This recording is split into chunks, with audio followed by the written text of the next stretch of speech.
ನಮಸ್ಕಾರ ಫ್ರೆಂಡ್ಸ್, ನಾನು ಶ್ವೇತಾ ರಾಜೇಂದ್ರನ್ ಮಾತಾಡ್ತಾ ಇರೋದು ಲಕ್ಷ್ಮೀ ರಾಯರ ಮಗಳು ಕನ್ನಡ ಯೂಟ್ಯೂಬ್ ಚಾನಲ್ಗೆ ತಮ್ಮೆಲ್ಲರಿಗೂ ಆತ್ಮೀಯವಾದ ಸ್ವಾಗತ. ಸ್ನೇಹಿತರೆ, ನಿಮ್ಮ ಮನೆಯಲ್ಲಿರುವಂಥ ದುರಾದೃಷ್ಟ ದೇವತೆನ ಆಚೆ ಹಾಕಿ ಅದೃಷ್ಟ ಕೊಡುವಂಥ ದೇವತೆನ ನಿಮ್ಮ ಮನೆಗೆ ಬರಮಾಡಿಕೊಳ್ಳೋದಕ್ಕೆ ನಾನೊಂದು ಸಣ್ಣ ಉಪಾಯನ ಹೇಳ್ಕೊಡ್ತೀನಿ. ಖಂಡಿತವಾಗ್ಲೂ ಪ್ರತಿಯೊಬ್ಬರು ಕೂಡ ಸಣ್ಣ ಸಣ್ಣ ಪರಿಹಾರಗಳನ್ನು ಮಾಡಿಕೊಂಡಾಗ ನಮ್ಮ ಜೀವನದಲ್ಲಿ ಬರುವಂಥ ಎಷ್ಟೋ ಕಷ್ಟಗಳಿಗೆ ನಮ್ಮ ಮನೆಯಲ್ಲಿರುವಂಥ ವಸ್ತುಗಳು, ನಮ್ಮ ಪ್ರಕೃತಿಯಲ್ಲಿ ಸಿಗೋವಂಥ ಸಣ್ಣ ಪುಟ್ಟ ವಸ್ತುಗಳು ಪರಿಹಾರ ಆಗುತ್ತೆ. ಅದಕ್ಕೋಸ್ಕರ ತಿಳಿಸ್ಕೊಡ್ತಾ ಇದ್ದೀನಿ. ಇದನ್ನು ನೀವು ಅಮಾವಾಸ್ಯೆಯ ದಿನಗಳಲ್ಲಿ ಮಾಡ್ಕೊಬೇಕಾಗುತ್ತೆ. ಏನಪ್ಪ ಮಾಡ್ಕೊಬೇಕು ಅಂತಂದರೆ, ನೀವು ಒಂದು ಕೆಂಪು ದಾರ ಮತ್ತು ಒಂದು ದೊಡ್ಡದೊಂದು ಮೊಳೆನ ನೀವು ತೊಗೊಬೇಕಾಗುತ್ತೆ. ಆ ಕೆಂಪು ದಾರ ಮತ್ತು ಮೊಳೆ ನಮ್ಮ ಮನೆಯಲ್ಲಿರುವಂಥ ದುರಾದೃಷ್ಟ ದೇವತೆನ ಆಚೆ ಹಾಕಿ ಅದೃಷ್ಟ ದೇವತೆನ ಮನೆಗೆ ಬರೋ ಥರ ಮಾಡೋದಕ್ಕೆ ಇದು ಸಹಾಯ ಮಾಡುತ್ತೆ. ಅದಕ್ಕೋಸ್ಕರ ನಾವು ಆ ಮಳೆ ಮತ್ತು ದಾರನ ಹಿಡ್ಕೊಂಡು ನಾವು ಪ್ರಾರ್ಥನೆ ಮಾಡ್ಕೊಬೇಕು ಮನೆಯಲ್ಲಿ. ಅಂದರೆ ನಿಮ್ಮ ಕುಲದೇವರು, ಇಷ್ಟ ದೇವರು, ಗ್ರಾಮ ದೇವರ ಮುಂದೆ ನೀವು ನಿಂತ್ಕೊಂಡು ನಿಮ್ಮ ಮನೆಯಲ್ಲಿ ಯಾವ ರೀತಿಯ ಕಷ್ಟಗಳಾಗ್ತಾ ಇದೆ, ಯಾವ ರೀತಿಯ ತೊಂದರೆಗಳಾಗ್ತಾ ಇದೆ, ನಮ್ಮ ಮನೆಯಲ್ಲಿ ದುಡ್ದಿರೋಂಥ ದುಡ್ಡುಗಳು ನಿಲ್ತಾ ಇಲ್ಲ, ಸಾಲ ಸೋಲ ಜಾಸ್ತಿ ಆಗ್ತಿದೆ, ಹಣಕಾಸಿಗೆ ಸಂಬಂಧಪಟ್ಟಂಥ ತುಂಬ ಕಷ್ಟ ಅನುಭವಿಸ್ತಾ ಇದ್ದೀವಿ, ಏನು ಮಾಡಿದ್ರು ನಾವು 4 ಜನರೆದುರಿಗೆ ತಲೆ ಎತ್ಕೊಂಡು ಬಾಳೋದಕ್ಕೆ ಆಗ್ತಾ ಇಲ್ಲ, ಯಾವಾಗಲೂ ಕಷ್ಟ, ಅವಮಾನ, ನಿರಾಶೆ, ಸೋಲು ಅನ್ನೋದು ನಮ್ಮ ಜೀವನದಲ್ಲಿದೆ. ಅಂತಹ ದುರಾದೃಷ್ಟ ಎಲ್ಲ ಹೋಗಿ ನಮಗೆ ಅದೃಷ್ಟ ದೇವತೆ ಅಂದರೆ ದರಿದ್ರತನ ಹೋಗಿ ನಮ್ಮ ಮನೆಯಲ್ಲಿ ಯಾವುದೋ ಒಂದು ರೂಪದಲ್ಲಿ ಲಕ್ಷ್ಮಿ ಅನುಗ್ರಹ ನಮ್ಮ ಮನೆಗೆ ಬರಬೇಕು ಅಂದರೆ ಅಮಾವಾಸ್ಯೆಯ ದಿನಗಳಲ್ಲಿ ಮಾಡಬೇಕು. ಯಾಕಂದರೆ ಅಮಾವಾಸ್ಯೆ ದಿನ ಅಂದರೆ ವಿಶೇಷವಾಗಿ ಲಕ್ಷ್ಮೀ ದೇವಿಗೆ ತುಂಬ ಇಷ್ಟಪಡೋ ಅಂಥದ್ದು. ಅದರಲ್ಲೂ ಅಮಾವಾಸ್ಯೆಯಲ್ಲಿ ವಿಶೇಷವಾಗಿ ಲಕ್ಷ್ಮಿಗೆ ಅಂತಲೇ ಎಲ್ಲ ಕಡೆ ವಿಶೇಷ ಪೂಜೆಗಳನ್ನು ಮಾಡ್ತಾ ಇರ್ತಾರೆ. ಅಲ್ಲಿ ನಾವು ಲಕ್ಷ್ಮಿ ಅಂದರೆ ನಮ್ಮ ಮನೆಗೆ ವರ ಕೊಡುವಂಥ ಅದೃಷ್ಟ ಲಕ್ಷ್ಮಿ ಬರಬೇಕು. ದುರಾದೃಷ್ಟ ಕೊಡ್ತಾ ಇರುವಂಥ ಲಕ್ಷ್ಮಿನ ನಾವು ವರ ಹಾಕಬೇಕಾಗುತ್ತೆ. ಅಂದರೆ ಕತ್ತಲಿಂದ ಬೆಳಕಿನ ಎಡೆಗೆ ಅನ್ನೋ ಥರ ಮಾಡಬೇಕಾಗುತ್ತೆ.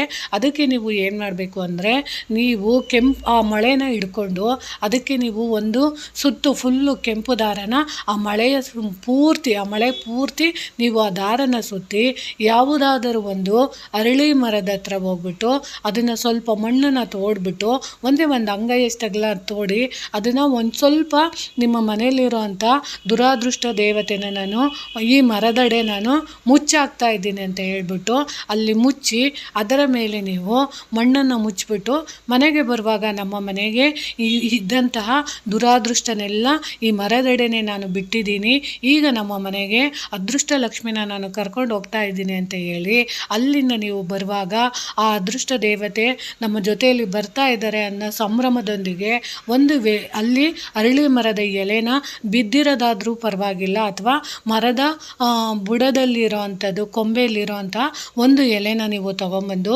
ಅವತ್ತಿನ ದಿನ ವಿಶೇಷವಾಗಿ ಆ ಎಲೆನ ನೀವು ತೊಳೆದು ಅದರ ಮೇಲೆ ಒಂದು ಸ್ವಲ್ಪ ನೀರು ಹಾಕಿ ಹಾಲು ಹಾಕಿ ತೊಳೆದು ಅಲ್ಲಿ ನೀವು ನಿಮ್ಮ ಮನೆಯಲ್ಲಿರುವಂತಹ ಶ್ರೀಗಂಧ ಇರ್ಬೋದು ಅಥವಾ ಅರಿಶಿಣ ಪುಡಿ ಇರ್ಬೋದು, ಅದಕ್ಕೆ ಸ್ವಲ್ಪ ನೀರನ್ನು ಬೆರೆಸಿ ಅದರಿಂದ ಗಂಧನ ಅಥವಾ ಅರಿಶಿಣ ಪುಡಿನ ನೀವು ಕಲಸಿ ಶ್ರೀಮ್ ಅಂತ ಬರಿಬೇಕಾಗುತ್ತೆ, ಅಥವಾ ಶ್ರೀ ಅಂತ ಬರೆದ್ರೂ ಸಾಕು.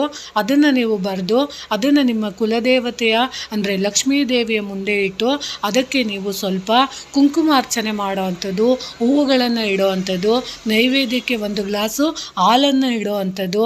ಅದ್ಯಾವುದು ಹಾಲನ್ನು ಇಡೋಕ್ಕಾಗಲಿಲ್ಲ ಅಂದರೆ ಕೊನೆ ಪಕ್ಷ ಒಂದು ಬೆಲ್ಲದ ತುಂಡನ್ನು ಇಟ್ಟು ನೀವು ಅವತ್ತಿನ ದಿನ ಪ್ರಾರ್ಥನೆ ಮಾಡಿಕೊಂಡಾಗ ಖಂಡಿತವಾಗ್ಲೂ ನಿಮ್ಮ ಮನೆಯಲ್ಲಿ ಸ್ಥಿರ ಮಹಾಲಕ್ಷ್ಮಿ ಖಂಡಿತವಾಗ್ಲೂ ನೆಲೆಸೋ ಅಂಥದ್ದಾಗುತ್ತೆ.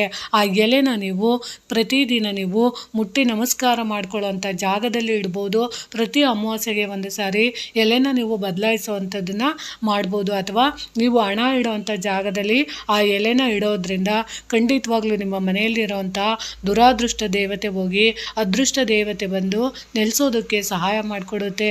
ಸಣ್ಣ ಪರಿಹಾರ ನೀವು ಮಾಡಿಕೊಂಡಾಗ ಗೊತ್ತಾಗುತ್ತೆ ಅಷ್ಟೇ. ನೀವು ಸಣ್ಣ ಸಣ್ಣ ಪರಿಹಾರಗಳನ್ನು ಮಾಡ್ತಾ ಹೋದಾಗ ನಿಮಗೆ ಗೊತ್ತಿಲ್ಲದಂಗೆ ನಿಮ್ಮ ಮನೆಯಲ್ಲಿ ಅಭಿವೃದ್ಧಿ ಅನ್ನೋದು ಖಂಡಿತವಾಗ್ಲೂ ಆಗುತ್ತೆ. ಇದ್ರ ಉಪಯೋಗನ ಮಾಡ್ಕೊಳ್ಳಿ ಅಂತ ತಿಳಿಸ್ತಾ ಇದ್ದೀನಿ. ಇದ್ರ ಮಾಹಿತಿ ಇಷ್ಟ ಆಗಿದೆ ಅಂದ್ಕೊತೀನಿ. ಪ್ರೀತಿಯ ಧನ್ಯವಾದಗಳು ಸ್ನೇಹಿತರೆ.